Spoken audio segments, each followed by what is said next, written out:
So it's 2026, you're trying to grow your custom furniture company, and the main question that just keeps sticking in your mind, I don't know what styles people actually want. What style should I be trying to promote? Should I be trying to sell? Should I be trying to market? Well, in today's video, I want to walk you through how to actually discover what custom table styles are going to sell this year. Let's dive into it.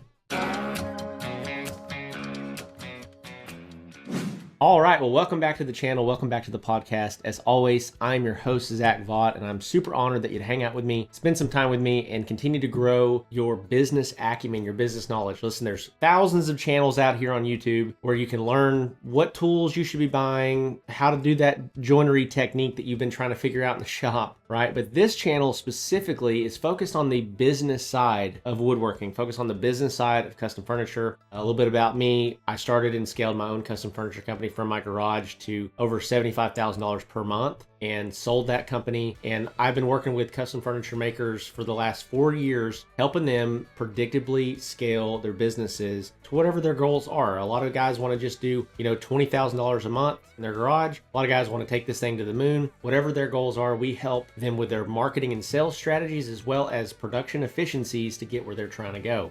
And so in this video in particular, I want to walk you through how to know and how to find out what table styles you should be focusing on in 2026. Now, the first thing that I want to just start this video off by saying, style doesn't just change as we go from 2025 to 2026. I think sometimes we think that we got to mix it up. Things are different. People want something different. It really isn't the case. So one of the things that we want to look at, not all previous success is an indicator of future success, but a lot of previous success is very much an indicator of future success. So I want to give you a few principles that are really going to help you identify the winning designs, okay? Identify the winning designs that you can focus on, you can start promoting and selling, and some data-driven decisions that are going to change the game for you in 2026. So the first thing I would say, if you're trying to figure out what designs you should be focusing on, is to look at your own orders and follow the money. If you're established at all, if you're not brand new and starting, but you've built some tables, you've had some success, look at what is always sold, right? Look at what your top 3 to 5 designs were last year, right? For those of you that are brand new and starting out, you're like, well, Zach, I don't have any designs. Well, I'll get there. Just stay with me. But for those of you that do have designs, that have done some furniture in the past already, look at what has previously been successful for you, okay? Generally speaking, there's a small handful of designs that drive 80% of revenue. Just keep focusing on those. If you have any track record from 2024, 2025, keep focusing on those things, okay? The second thing, let the ads and your marketing efforts kind of test the market for you. If you post 2 different designs on Facebook Marketplace with 2 different posts, and one of them gets 50 inquiries in the first week and one doesn't get any, it's probably a pretty good indicator of which design is going to be more popular and do better. That's one of the main reasons I love marketing, is it really does allow you to also test ideas and things without really going all in on something. You can just use images instead of really going all in on your brand or business on an idea on a whim that you think it might work, right? And so let ads test for you. So this can be paid ads, Facebook Marketplace posts, what you're posting in Facebook groups. Let the market tell you. And this is one of the main things, by the way, that I would just encourage you with. I'm a marketer by nature. This is kind of a skill set that I've really developed, really honed over the last 5 or 6 years. One thing that I've realized, and that I will full on admit, is that I don't know what the market wants all the time. I might have a hint or an inclination of what I think the market wants, but I just test everything and I let the market give me feedback, right? So if I post 5 different ads of 5 different tables and 2 of them drive 85% of leads, those are the 2 that I need to double down on. I need to create different variations of that ad, right? And so super, super important, you are a tester and you don't make assumptions about what the market is going to do or what they want, but try things. You don't get penalized, by the way, for being creative and trying new things. So number 3 is that you need to study high-end shops. There are some major players in our space, and if you go to their website, what you're going to find if you go to their tables is that generally speaking, this isn't always the case, but generally speaking, companies will put their most popular products on the front page of their products page.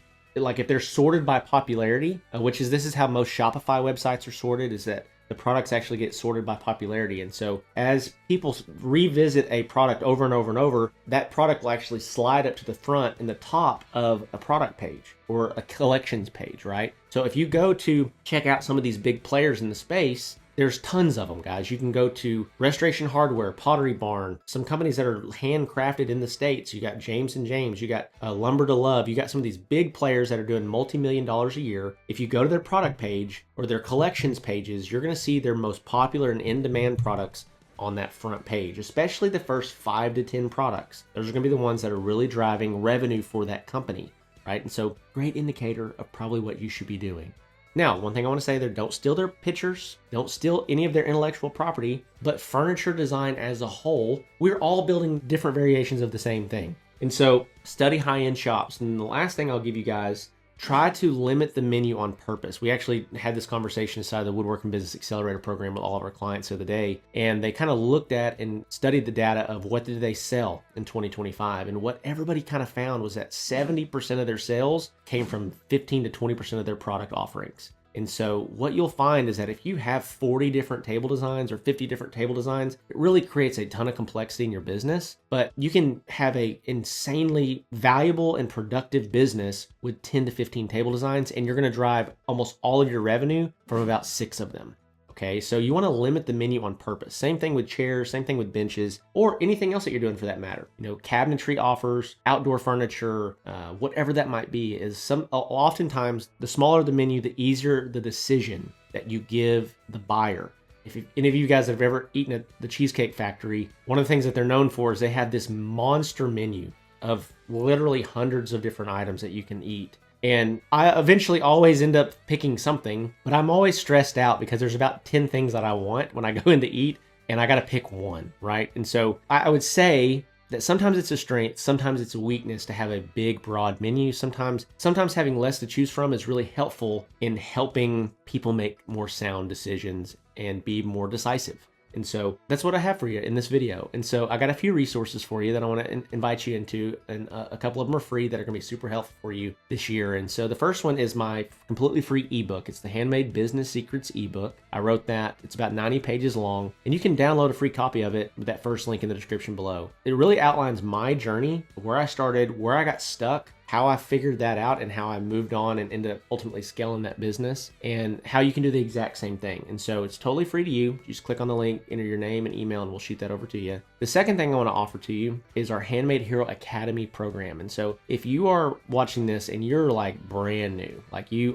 love woodworking, you're interested in building custom furniture, but you don't really have any business acumen, like you don't know business at all, this is the number one thing I would recommend to you. It's a low cost investment. It's really going to bring you up to speed quickly on how to identify winning products, how to get a website built, how to start promoting and marketing your stuff on social media. It's a low cost investment that if you sell one piece of furniture based on what you learn there, it's going to pay for itself. So I want to encourage you to check that out. And then the last thing I have for you is a brand new free training that I just created for custom furniture makers in 2026. And so if you are a custom furniture maker, whether you're just starting out or you're starting to scale, or even you're super successful, you've been around for a while, if you want to figure out how to become more profitable, if you want to figure out how to predictably scale and grow, if you want to figure out how to really take 2026 by the horns, so to speak, I want to encourage you to check out that free training. It's the third link in the description below. It doesn't cost you anything to check that out. And I'm also giving you a free business health assessment with that training as well. So you're going to be able to download a PDF and work through a process of really evaluating where you're strong and where you're weak and where you can improve, and really create a healthier, more stable, more predictable business in 2026. And so be sure to check that out. I think it's going to be huge for you as well. And with that, love and appreciate you guys as always. Thank you so much. If you haven't subscribed yet, make sure that you do that, and I'll see you in the next one.